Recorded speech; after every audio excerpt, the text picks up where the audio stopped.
سعدیہ آپ کی جانب بڑھوں گی۔ اب جب ہم بات کر لیتے ہیں نیک مرد جو ایک نیک شوہر یقینی طور پر شوہر نیک ہوتا ہے، اب قرآن میں اس کی کیا صفات بیان کی گئی ہیں یہ بھی آپ ارشاد فرمائیے گا، پھر یہ بھی کہ ایک آئیڈیل شوہر بننے کے لیے ایک آئیڈیل مسلم بننا بھی بہت ضروری ہے، کیا کلام کریں گی؟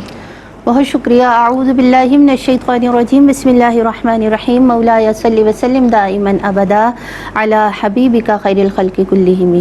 آپ نے بہت خوبصورت گفتگو کی۔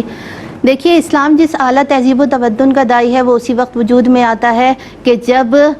ہم اللہ رب العزت کے حکم سے اپنے اپنے حقوق و فرائض کو جان سکیں اور ہمیں پتہ ہو کہ بہترین معاشرے کی تشکیل کس طرح ممکن ہے، اور وہ اسی طرح ممکن ہے جب آپ کا خاندانی نظام مضبوط ہو، اور خاندانی نظام کی ابتدا شوہر اور بیوی کے پاکیزہ ازدواجی تعلق سے ہوتی ہے، اور اس تعلق کی پاسداری اور استواری کے لیے ضروری ہے کہ دونوں اپنے حقوق و فرائض سے بخوبی آگاہ ہوں۔ اب اگر ہم دیکھیں تو قرآن پاک میں سورہ نساء میں اللہ رب العزت نے ارشاد فرمایا الرجال قوامون علی النساء،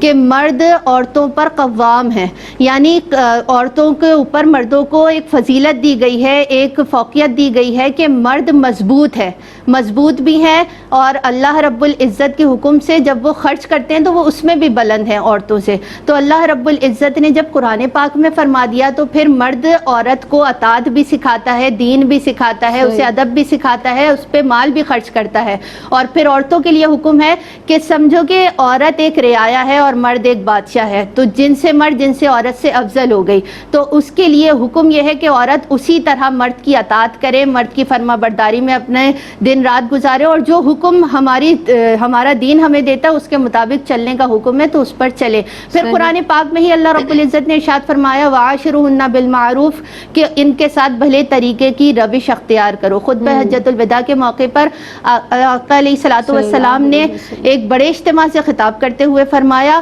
کہ عورتیں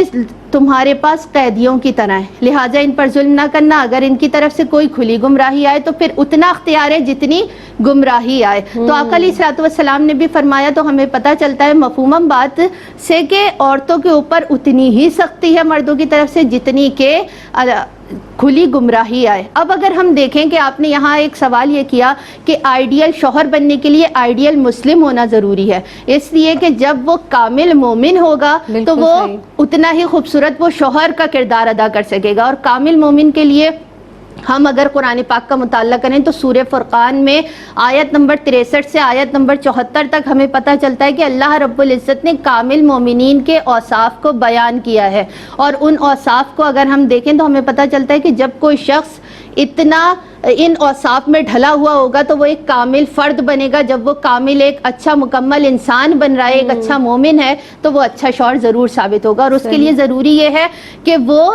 زمین پر آہستہ چلتا ہو۔ پھر یہ ہے کہ اگر کوئی جاہل اس سے بات کرے تو وہ اس سے کہے کہ بس سلام، اور اس کی رات اللہ رب العزت کے لیے سجدے اور قیام میں گزرتی ہو، پھر وہ کوئی لغو بات منہ سے نہ کہتا ہو۔ پھر یہ کہ اللہ رب العزت کے حکم سے وہ صرف اس رب کی ہی عبادت کرنے والا ہے، وہ کسی اور کی عبادت نہیں کرتا، وہ جھوٹی گواہی نہیں دیتا، وہ بدکاری نہیں کرتا، اور اگر کوئی اس سے ایسی کہیں سے کوئی بدکاری والی بات ہو یا وہ کہیں سے گزر رہا ہو تو وہ اپنی عزت کو بچا کر گزرتا ہے۔ یعنی وہ یہ اوصاف ہیں کہ وہ جن پر عمل کرتا ہے۔ اور پھر آخر میں بتایا گیا کہ وہ شخص دعا کرتا ہے رب العزت کی بارگاہ میں کہ میری اولاد کو اور میری بیوی کو میری آنکھوں کی ٹھنڈک بنا اور مجھے پرہیزگاروں کا پیشوا بنا۔ یعنی اللہ رب العزت کی بارگاہ میں یہ وہ اوصاف اللہ رب العزت کی بارگاہ سے یہ وہ اوصاف ملے ہیں کہ اگر کوئی مرد اس پر مکمل عمل کرتا ہے تو وہ ایک بہترین انسان سب سے پہلے بنے گا، اس کے بعد وہ ایک بہترین فرد بننے کے بعد بہترین شوہر ثابت ہوگا جب اس کے اندر یہ ساری چیزیں آ جائیں گی۔ تو ایک آئیڈیل مسلم کے لیے ان اوصاف کا ہونا بہت ضروری ہے۔ جب یہ ساری صفات آ جائیں گی تو وہ آئیڈیل شوہر بھی بنے گا، اور اللہ رب العزت کے حکم سے جب وہ عورتوں پر سربراہ ہے،